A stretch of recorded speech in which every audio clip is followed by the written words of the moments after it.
Alors chaque année, notre hackathon fait la part belle à une ressource rare, le développeur. C'est qui ce personnage qui est tant prisé? Pourquoi il veut toujours tout mettre dans un nuage? On en parlait ce matin. Pourquoi est-il essentiel à la réussite d'un projet? Et pour en parler avec nous cet après-midi, deux intervenants de la société Sphère, une entreprise de développeurs dirigée par des développeurs, des spécialistes des technologies numériques, du web et plus particulièrement du cloud computing. Ils sont un des partenaires de Health Factory, je rappelle, qui organise cet événement, et on accompagne pas mal de projets ensemble. Et des projets innovants en santé et aussi des projets qui sont issus du Hacking Health Camp. Merci d'accueillir sur le plateau Amandine Piguel et Didier Girard à distance. Salut Amandine. Bonjour, merci de m'accueillir, ça me fait plaisir d'être là. Très, très content aussi. Didier, ça va? Ouais, bonjour, oui, ça va très bien. Ouais. Alors Didier, on se connaît bien parce qu'on a eu une boîte ensemble avant. Ça fait plus de 25 ans qu'on se connaît. Voilà.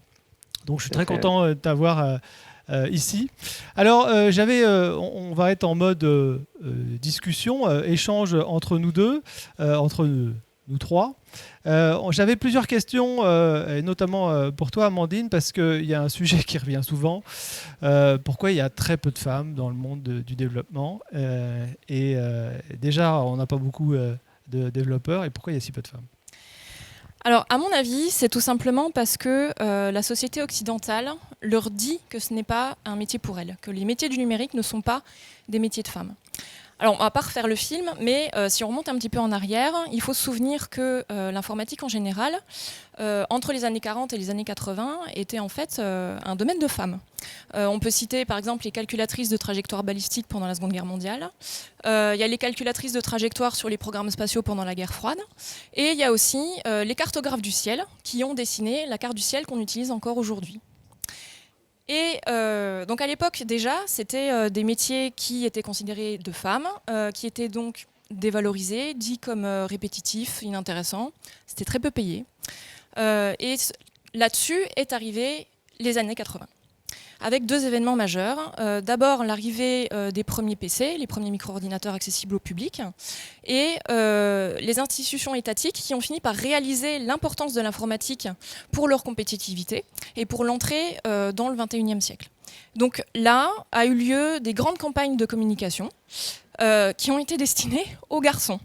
Pourquoi ? Parce qu'en fait, dans le modèle patriarcal, c'est le garçon qui est censé devenir le chef de famille, qui est censé avoir la fameuse carrière à haut potentiel, et qui est censé ramener le principal salaire et soutenir le foyer financièrement. Du coup, ce sont les garçons qu'on a équipés en priorité de ces fameux premiers PC. Parallèlement à ça, déjà à l'époque, les filières scientifiques étaient dissuasives pour les filles, et il y avait déjà un problème de mixité.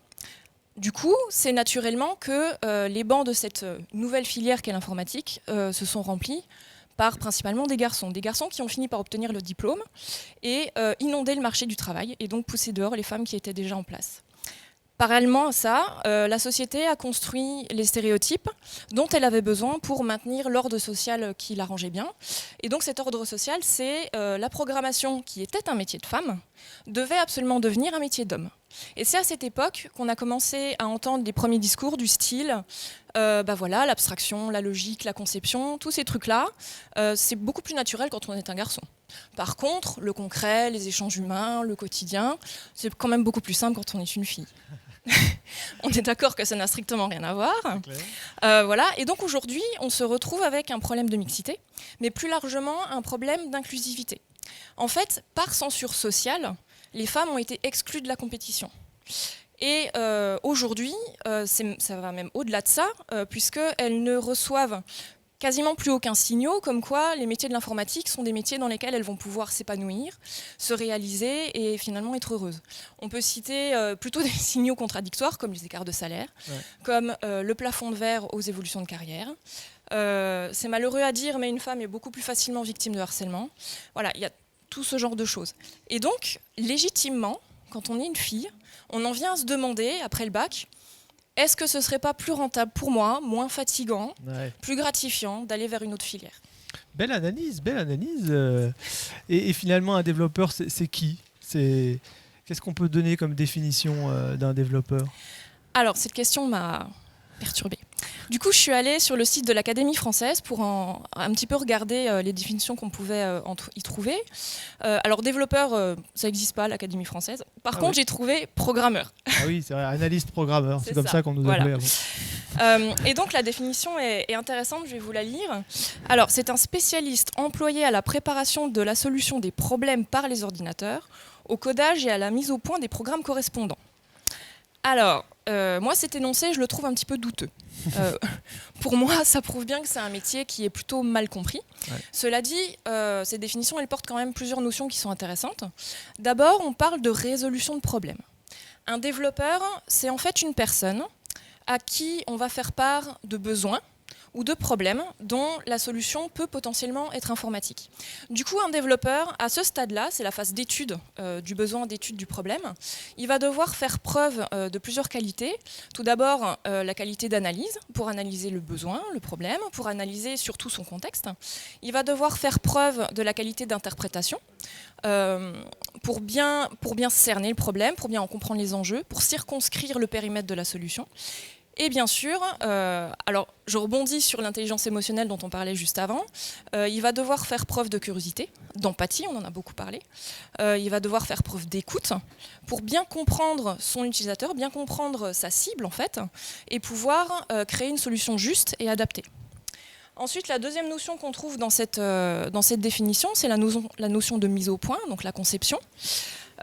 Donc là, le développeur va devoir savoir s'abstraire, c'est-à-dire prendre du recul, savoir s'élever, pour être sûr de... Pardon, je me perds un petit peu dans mes explications.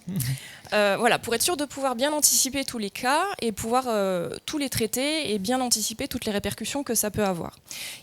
Surtout, il va devoir faire preuve d'imagination pour être innovant, pour inventer la solution qu'il va falloir au bon moment. Dans la définition, on trouve enfin la notion de codage. Donc là, c'est la programmation à part entière. C'est une activité qui nécessite, selon moi, de la précision, de la discipline, de la rigueur, parce qu'on va vouloir créer une solution, créer un code propre, robuste, et surtout maintenable sur le long terme, qui va rester bon longtemps. Et donc c'est à ça que se rattache, selon moi, la notion d'expertise et de spécialité. Un développeur, il va absolument avoir besoin de connaître de manière très aiguë, son champ d'action, pour pouvoir bien comprendre tous les tenants, les aboutissants de tous les choix qu'il va faire, et pouvoir justement faire les choix justes et pertinents. Souvent, on entend que le développeur, c'est quelqu'un de passionné, et c'est vrai, parce que pour moi, ça peut parfois être, c'est un quotidien qui peut parfois être décourageant. Les technologies évoluent beaucoup, très rapidement. Le champ des possibles pour créer une solution est vraiment extrêmement vaste. Les besoins, les problèmes qu'on nous pose sont souvent très complexes. Et en plus, créer un logiciel, c'est des périodes de réflexion très longues, très intenses. Donc je pense que c'est très important de profondément aimer ce métier pour pouvoir le pratiquer. D'une vision un peu plus personnelle, je rajouterais qu'un développeur doit être pédagogue, parce que souvent, il doit former les utilisateurs à la solution qu'il a créée. Il doit également guider les utilisateurs dans le choix à faire pour le logiciel. Parfois, il doit aussi leur faire comprendre que les demandes qu'ils ont ne sont pas vraiment raisonnables, donc gentiment, en étant pédagogue. Et aussi, il faut former ses interlocuteurs au travail qu'on fait sur un projet. Ça, je te rejoins que c'est vrai qu'il faut aussi apprendre, on le voit avec les professionnels de santé, leur apprendre quel est notre monde et comment on fonctionne et quelles technologies peuvent utiliser. Alors par contre, là où je rebondis sur ce que tu dis, c'est que on prend du temps pour bien développer. Pour le hackathon, on est plutôt dans ce qu'on appelait, tu sais, le just do it, then do it well, then do it better. Donc on commence par faire un truc, c'est pas propre, ça marche pas super, mais au moins au dimanche on a une démo, et après on travaille dans la longueur. C'est un peu c'est pour ça que l'agilité est vite arrivée dans le monde de l'informatique, parce que très rapidement il faut qu'on puisse être au contact de l'utilisateur pour voir si ce qu'on fait il le maîtrise. C'est quand même des nouvelles technologies, ça change les organisations quand même, les nouvelles technologies. Donc il faut qu'ils s'en emparent, quoi. Absolument. C'est hyper crucial pour un développeur d'être constamment à la pointe de son champ, en fait, de constamment se former. L'informatique s'y prête bien, parce que c'est une matière qui se prête particulièrement bien à l'autodidactie. On en parle après. Ouais. On en parle après, voilà, tout à fait. C'est vrai que je me posais la question, j'ai quand même pas mal de professionnels de santé qui finalement ont commencé à coder. Ils ont appris des trucs, ils bricolent des choses. Est-ce qu'on peut vraiment se lancer dans le codage alors qu'on a fait 7 ans d'études de médecine? Alors, selon moi, tout dépend ce qu'on veut faire. S'il s'agit de savoir communiquer avec l'équipe d'un projet, je pense que c'est plutôt simple et accessible, surtout quand on a fait des études de médecine. La meilleure manière, selon moi, c'est de se faire initier par l'équipe elle-même, en fait. Ouais. C'est de discuter avec eux, voilà. Donc ce stade-là, à mon avis, il est plutôt facilement accessible. Après, quand on veut intervenir ponctuellement sur un projet, pour par exemple faire une petite maquette ou faire un petit POC, un proof of concept, là, ça va déjà demander un petit peu plus de temps, un petit peu plus de rigueur et surtout faire preuve de la qualité de l'esprit cartésien et de la logique qui sont si typiques aux développeurs. Ça va nécessiter du coup de se plonger un petit peu dans la technologie qui a été choisie pour le projet, sans forcément devenir un expert, mais au moins être un minimum autonome. Après, si on veut être capable de faire entièrement le travail d'un développeur, c'est-à-dire de vraiment pouvoir prendre toutes ces responsabilités-là, là, selon moi, il ne faut pas oublier que c'est un métier à part entière, qui nécessite des études entre 3 ou 5 ans. Et du coup, oui, je pense que ça peut être difficile. Et surtout, ça ne s'adresse pas à n'importe quel profil de personne. Cela dit, notre génération, ce qui n'était pas forcément le cas pour la génération de nos parents ou de nos grands-parents, pour notre génération, c'est complètement admis au sein d'une même vie professionnelle d'avoir plusieurs carrières. Et du coup, on a la chance de voir apparaître sur le marché des organismes de formation qui sont là justement pour accompagner ce changement, accompagner cette reconversion professionnelle. Mais donc je persiste quand même, s'il s'agit de prendre la place d'un développeur, on parle bien de reconversion professionnelle. Ouais, c'est clair. Ouais. Et à l'inverse, tu sais, à un moment donné, je me suis penché sur un truc qui s'appelait le Domain Driven Design. L'idée, c'était de coder avec les mots du domaine dans lequel on travaillait. Est-ce qu'à l'inverse, le développeur, c'est pas aussi quelqu'un qui doit apprendre le métier dans lequel il va implémenter des nouvelles technologies ? Alors, c'est bien que tu parles de cette manière de conception-là, parce que j'adore travailler comme ça. Alors, non, si on veut faire un projet dans la santé, on va pas faire des études de médecine, clairement pas. On n'a pas le temps, soyons honnêtes. Par contre, je suis totalement d'accord avec toi, c'est hyper important d'être capable d'interagir avec l'écosystème dans lequel va s'inscrire le projet. Cet écosystème, selon moi, il est constitué de 2 éléments. Tout d'abord, des personnes qui le composent, donc les commanditaires du projet, les personnes qui vont être impactées par sa réalisation et par la mise en place de la solution une fois le projet terminé, et bien sûr les utilisateurs finaux. Ça, c'est le premier élément. Le deuxième élément, ce sont les outils techniques qui constituent l'écosystème qui va entourer le projet. Donc, connaître ces outils, à quoi ils servent, qu'est-ce qui est en place, pourquoi, etc. En fait, selon moi, pour qu'un projet aboutisse, c'est hyper important de bien comprendre les besoins auxquels il répond.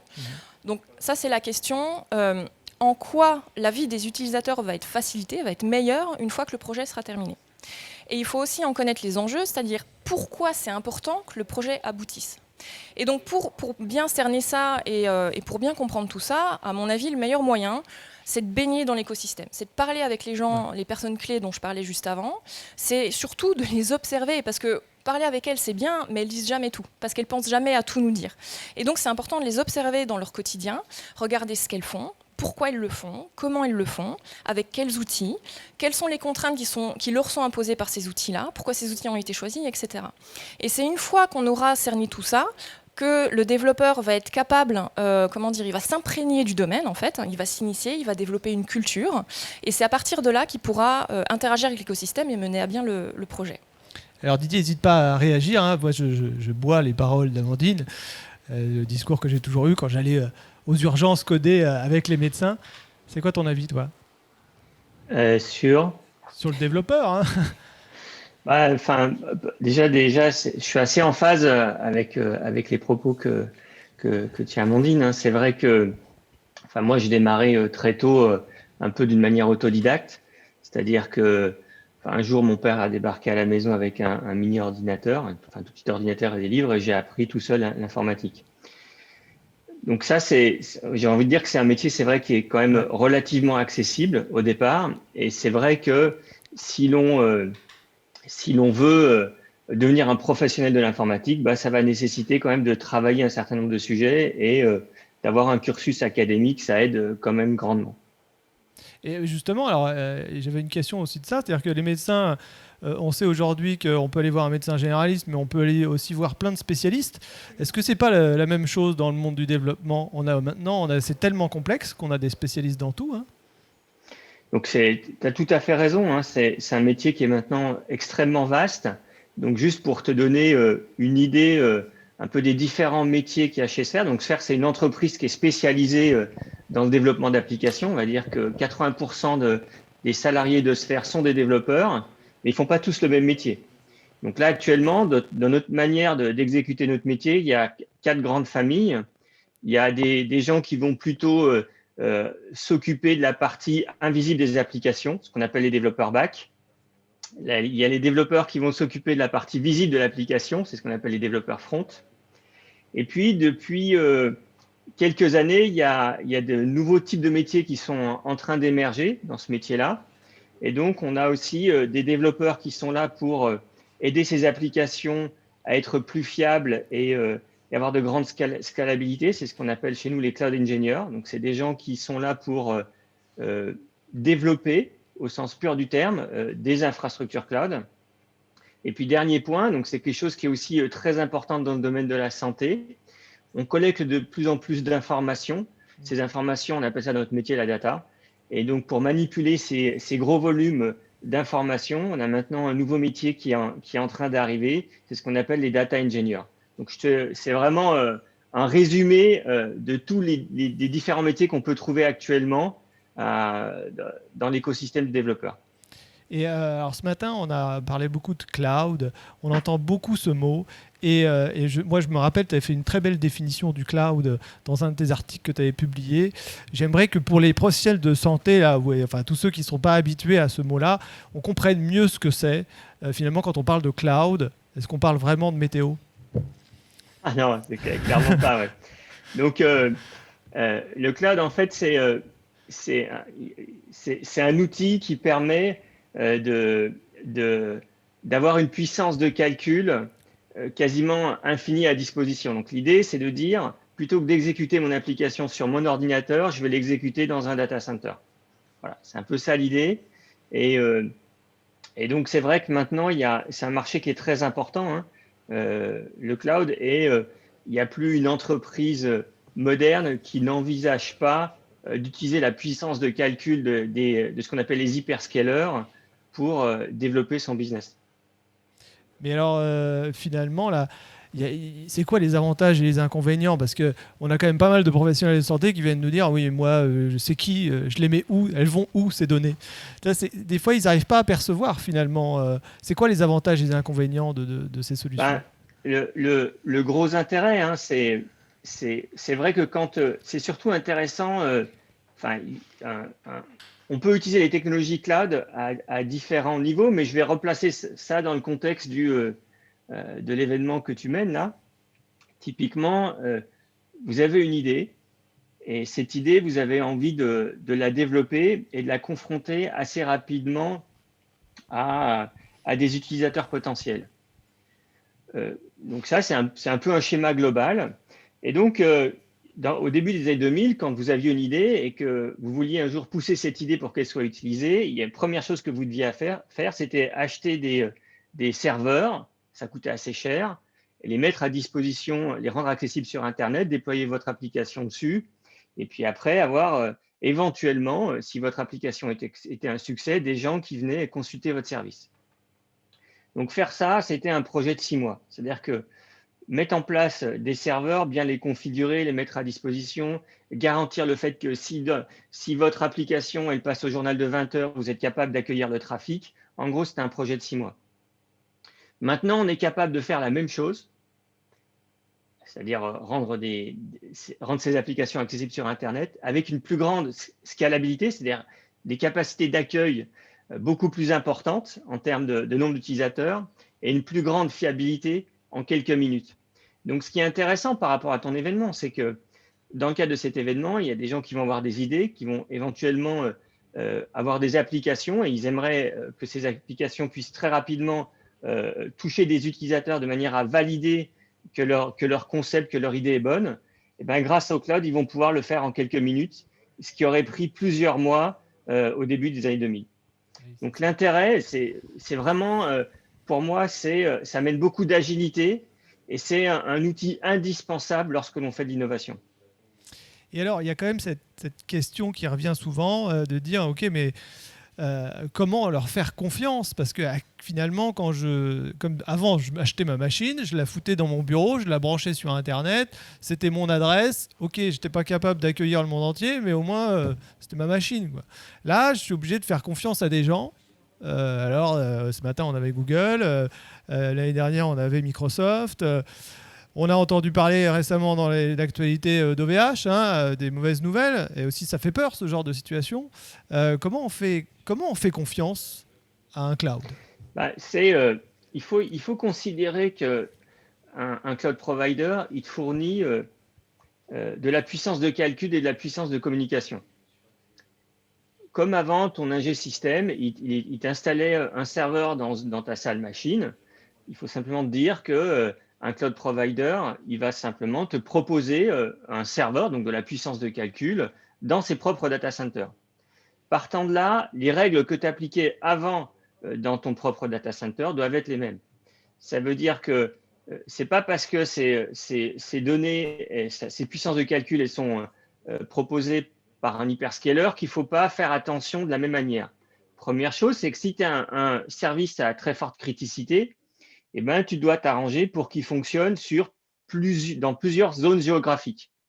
C'est ce qu'on faisait avant. On avait toujours nos services étaient hébergés dans plusieurs data centers qui nous étaient propres. Ben maintenant, si on veut amener de la fiabilité, on va les héberger sur plusieurs data centers de notre cloud provider qui sont géographiquement espacés, de manière à ce que s'il y a un incident dans un des data centers, eh ben, globalement, notre service continue à être accessible. Après, souvent, il y a la question qui arrive très vite, c'est oui, mais mes données, finalement, elles sont hébergées où? Est-ce que je peux avoir confiance? Les bonnes pratiques qu'on appliquait quand on était sur ses propres data centers, c'est-à-dire qu'on devait s'assurer que personne ne puisse accéder aux informations qui étaient stockées sur les serveurs qui étaient dans nos locaux, même si quelqu'un avait accès physiquement à la machine. Donc pour ça, ça nécessitait de sécuriser, de crypter les informations qu'on stockait. On peut appliquer les mêmes bonnes pratiques quand on va stocker de l'information sur un data center d'un hyperscaler, d'un cloud provider. On peut aussi crypter les informations de manière à ce que si une personne a accès physiquement au serveur, elle ne pourra pas accéder aux données puisqu'elles sont cryptées. Donc, l'idée, c'est garder en tête que ce qu'on fait, c'est que simplement, on va appliquer les mêmes pratiques qu'on faisait historiquement. Simplement, on a amené beaucoup d'agilité et de facilité dans la mise à disposition de cette puissance de calcul et de communication. Et j'insiste sur ce deuxième point. C'est souvent, les gens pensent qu'un cloud provider, c'est simplement quelqu'un qui propose des data centers avec des machines dessus. La plupart maintenant des cloud providers proposent aussi des tuyaux, donc de la communication qui permet de diffuser son information tout autour de la planète. Voilà. Et donc, c'est aussi ça. C'est donc des data centers, mais aussi une infrastructure de communication. Et de services aussi, parce qu'aujourd'hui, on en parlera juste après avec Google, on peut quand même utiliser des services sur ces clouds qu'on a pu développer, de machine learning, de recherche, de bases de données qui sont déjà tout installées. On n'a plus qu'à les utiliser, ce qu'on appelle le platform as a service. Exactement. Donc, c'est vrai qu'historiquement, les cloud providers proposaient simplement des machines sur lesquelles il n'y avait pas grand-chose installé et qu'on pouvait louer très facilement. Et puis, le temps passant, proposer des machines comme ça, c'est devenu une commodité. Et les cloud providers ont commencé à proposer de plus en plus de services à valeur ajoutée au-dessus de ces machines. Donc, ça a commencé par des outils, comme tu le disais, des plateformes as a service, donc des outils qui permettent d'héberger plus facilement le code qui était développé par les développeurs.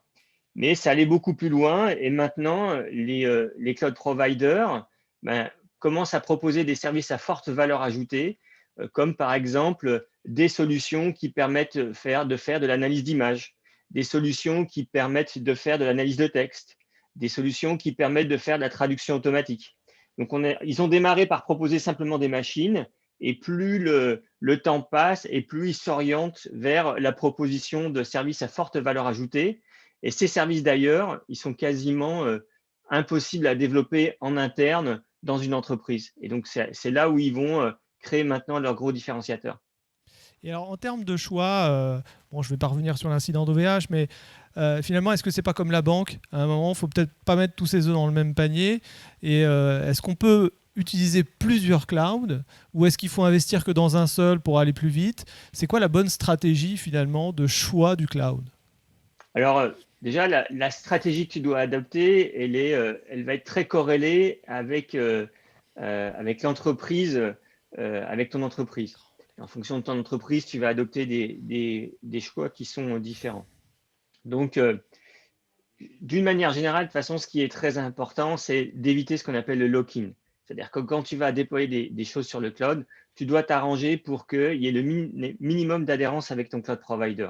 De manière à ce que si un jour tu as envie de bouger pour des raisons X ou Y, eh ben, tu puisses le faire facilement. Donc, c'est vrai que dans les solutions qu'on développe maintenant chez Sphere, on limite l'adhérence au cloud provider. Après, donc, ça peut être intéressant d'avoir, pour une des grandes entreprises, hein, c'est surtout le cas pour les grandes entreprises, pour les petites entreprises, je conseillerais plutôt d'être mono cloud provider parce que voilà, dès qu'on a plusieurs, c'est comme toi en tant que particulier, c'est plus simple d'avoir une seule banque que d'en avoir plusieurs. Par contre, une entreprise, elle doit bien évidemment avoir plusieurs banques pour équilibrer ses risques. C'est pareil là, donc une petite entreprise moi je conseillerais plutôt d'être mono cloud provider et une grande entreprise d'être capable de proposer ses applications, de déployer ses applications sur plusieurs cloud providers. Et donc, pour ça, d'adopter des techniques de développement qui font que déplacer une application d'un cloud provider à un autre, c'est assez simple. Et on a maintenant, c'est un monde qui bouge assez vite, hein. C'est-à-dire que chaque année a son lot d'innovation dans ce domaine-là. On a maintenant des solutions en s'appuyant sur des technologies de containerisation qui permettent justement de faciliter le déplacement de ces applications d'un data center à un autre ou d'un cloud provider à un autre. En tout cas, merci. On aura quand même pas mal de gens de Sphere qui vont être présents pendant tout le week-end en tant que coach, puis aussi en tant que participants. Est-ce que vous avez un petit mot à dire aux participants pour les motiver à trouver le bon développeur? Bah oui, c'est toujours la question, tu sais. Ils viennent toujours me dire, mais comment je trouve le bon développeur? Alors, le bon développeur, faut voir le développeur comme un partenaire en fait. Faut choisir le développeur comme on choisit un partenaire. C'est quelqu'un avec qui on va bien s'entendre, c'est quelqu'un avec qui il faut se sentir à l'aise et avec qui on communique bien. Donc voilà, c'est le conseil que je donne. Trouvez la personne avec qui vous communiquez bien.